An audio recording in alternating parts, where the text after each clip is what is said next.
விண்வெளியில இருந்து நம்ம பூமியை பார்த்தா ஃபுல்லா ப்ளூ கலர்ல இருக்கும். இதுக்கு காரணம் 70% பூமியில கடல் இருக்கிறதுனால. இதுக்காக தான் பூமிக்கு ப்ளூ பிளானட்ங்கிற பேர் இருக்கு. ஆனா இந்த கடலுக்கு அடியில என்ன இருக்குன்னு என்னைக்காவது நீங்க யோசிச்சிருக்கீங்களா? கடலுக்கு அடியிலனா நான் சொல்றது சுறா மீன்களும் மற்ற உயிரினங்களும் சுத்துற இடம் இல்ல, கடலோட பயங்கர ஆழத்துல என்ன இருக்குன்னு தெரியுமா?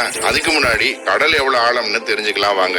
நம்ம சேனல்ல இருக்கும் இந்த வீடியோல பூமியில முதல் உயிர் எப்படி உருவாச்சுன்னு சொல்லியிருக்கோம். அப்படி பார்க்கும்போது கடல் ஒரு முக்கிய பங்கு அளிக்கிறது இன்றைய பல கோடி உயிரினங்கள் இருக்கிறதுக்கான காரணம். ஆச்சரியமான விஷயம் என்னன்னா, இதுவரைக்கும் மனிதனால் கண்டுபிடிக்கப்பட்ட கடல் பகுதி வெறும் 5% மட்டும்தான். மிச்சம் இருக்கிற 65% கடல் பகுதியில என்ன இருக்குன்னு யாருக்குமே தெரியாது. இருந்தாலும் கடலை பத்தி பல விஞ்ஞானிகள் தொடர்ந்து ஆராய்ச்சி செஞ்சுக்கிட்டு தான் இருக்காங்க. அப்படி ஆராயும் போது கடலோட ஆழத்தை கண்டுபிடிச்சாங்க.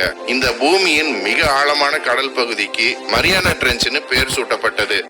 இந்த மரியானா ட்ரென்ச்சோட ஆழத்தை 2012ல டீப் சீ சேலஞ்சுங்கிற போட்டியில பங்கு பெற்ற அவதார் பட டைரக்டர் ஜேம்ஸ் கேமரூன் ரோபாட்டிக் சப்மெரினை வச்சு 35,761 அடி வரைக்கும் போனாரு. இவருக்கு முன்னாடி 1960ல ஜாக்ஸ் பிகார்ட் மற்றும் டான் வால்ஷ்ங்கிற விஞ்ஞானிகள் மரியானா ட்ரென்ச்ல 36,000 அடி வரைக்கும் கண்டுபிடிச்சாங்க. இந்த மரியானா ட்ரென்ச்சோட ஆழத்தை 2012ல டீப் சீ சேலஞ்சுங்கிற போட்டியில பங்கு பெற்ற அவதார் பட டைரக்டர் ஜேம்ஸ் கேமரூன் ரோபாட்டிக் சப்மெரினை வச்சு 35,761 அடி வரைக்கும் போனார்.